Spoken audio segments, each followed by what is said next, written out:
All right, so today we're diving into AI, but not like, the usual doom and gloom or hype you see everywhere else. Right. We're going deep with this Yeah. Dario Amadei essay, Machines of Loving Grace. Yeah. This is a good one. I see why you were so interested in this. Yeah. Amodei, he's the CEO of Anthropic. Right. He's not just some Silicon Valley, tech bro who's like, AI is going to solve everything. This guy... No, he's the real deal. This guy is a leading voice on AI safety. Yeah. So when he's the one who is optimistic, right, and he gets really specific about how AI could actually improve our lives. Like really specific. Within the decade. Yeah. Like now we're talking, It's different. It's a different kind of thing, you know what I mean? Yeah, and that's what's so refreshing about this essay, right? Like, yeah. He very clearly acknowledges the risks, which he should. Right. He's been working on this for a long time, and these aren't just like abstract, far-off risks. Yeah. These are things that are very real to him. Yeah. And he still comes out with this really optimistic view of what's possible. Yeah. And the concrete details. Yeah. Right? Like he lays out like almost a roadmap in certain places for how this could unfold. Yeah. In fields like, medicine, biology, things that are going to impact us very directly, very soon. So, okay, we're talking about Amodei's vision of powerful AI. But like when he says that, he's not talking about, the Terminator. Right. Thankfully, no. Or like, some kind of sentient robot overlord. No, he's very explicitly not talking about So what is he? Consciousness. What is he talking about then? Yeah, so it's more helpful to think about. Okay. It's like, okay, take the AI we have today. Okay. These large language models that we're all starting to use. Yeah. And now just imagine them way, way, way more powerful. Okay. Like orders of magnitude more capable. Okay.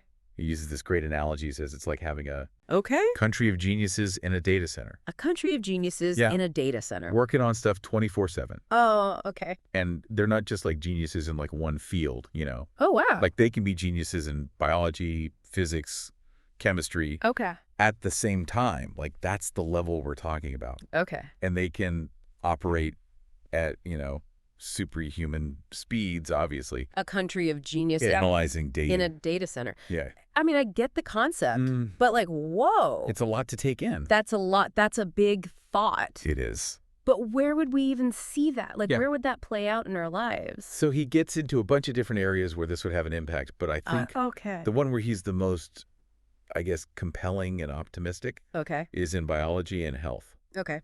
He basically argues that we're on the verge of what he calls a compressed 21st century. A compressed 21st century. Where we could cram like 50 to 100 years okay. Let's of progress. Slow down, slow down.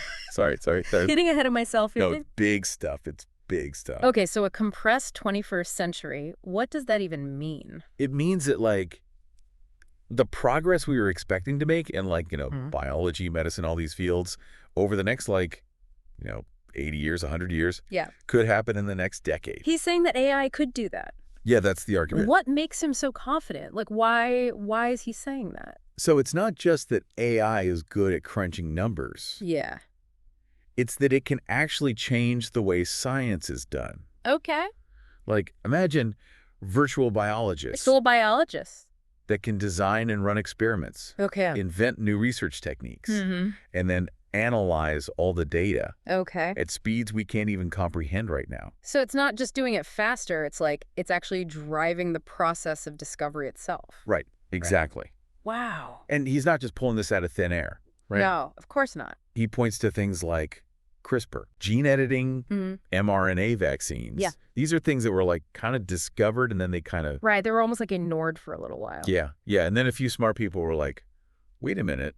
This is huge. And then all of a sudden it takes off, right? Right. He's saying AI can do that, but like way faster. Oh, wow. So like on a massive scale. On a massive scale. Oh, okay. That's the core of the argument. Wow. So we could be talking about like curing things like cancer or Alzheimer's, like in our lifetimes. Like that's what he's getting at. Yes. Wow. And he actually gets pretty specific. Okay.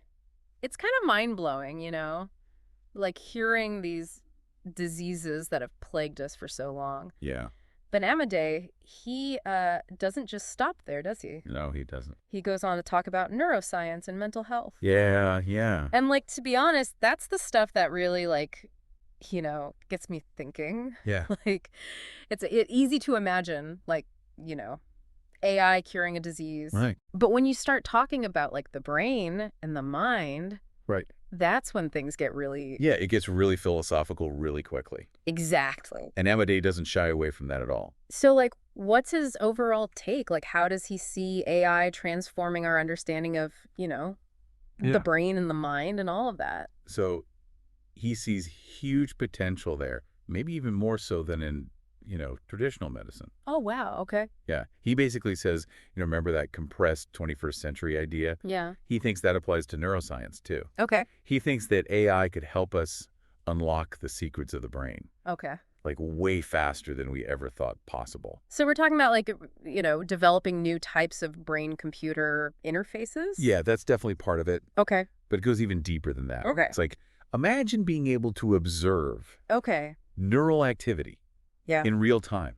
Wow. With a level of detail that's just unimaginable right now. Okay, I'm with you. And then being able to take all that data and use AI to make sense of it. And that's where the AI comes in. Exactly. Ooh. Because the human brain, it's too complex. Oh, for sure. For us to really understand on that level. Yeah, like even with the tools. Right. Like we wouldn't even know what we were looking at, probably. Exactly. But AI, it can see those patterns. Yeah. It can connect the dots.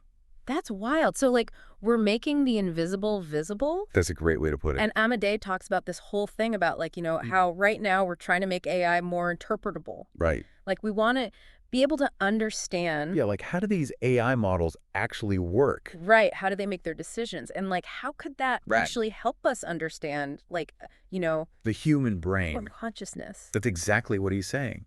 Wow. Like, the more we try to understand AI, the more we might learn about ourselves. Okay.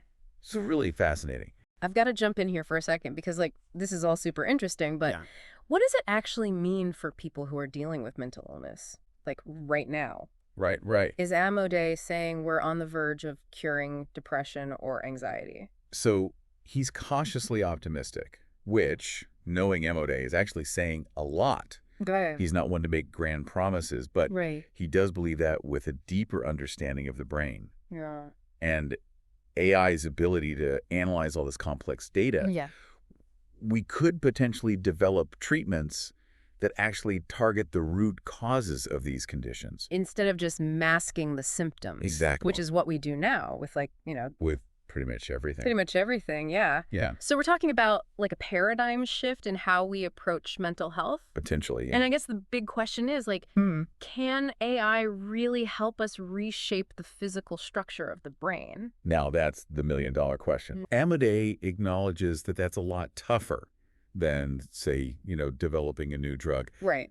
But he doesn't rule it out. Okay. He points to this research on neuroplasticity. Oh, right. The brain's ability to, like, rewire itself? Exactly. I've heard about that. And he suggests that AI could play a role in enhancing that natural ability. Wow. So, like, imagine being able to repair brain damage from, like, a stroke or an injury. Or even addressing things like autism or schizophrenia. Wow. It's still early days, but the potential is there. It's exciting, but it's also kind of, you know. A little scary. Yeah. Like Amadei talks about going beyond just curing illness to actually enhancing human capabilities.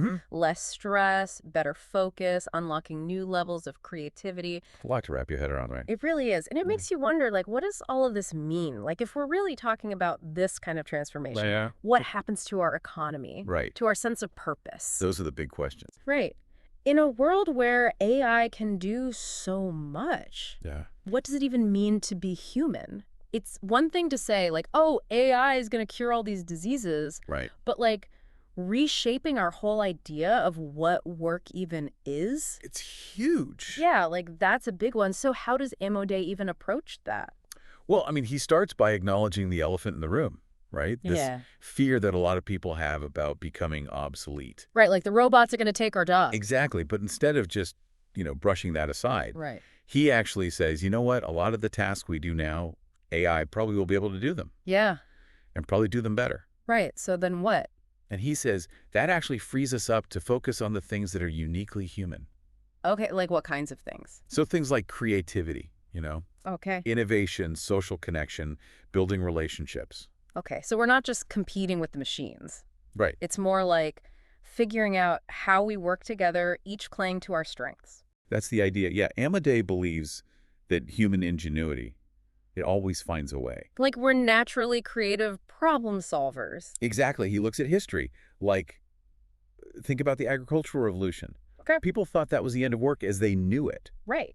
Same thing with the Industrial Revolution. Yeah, and yet, here we are. Exactly. We adapted, we found new things to do, new ways to create value. Yeah, but this time feels different, doesn't it? It's not just like a new tool, it's a whole new kind of intelligence.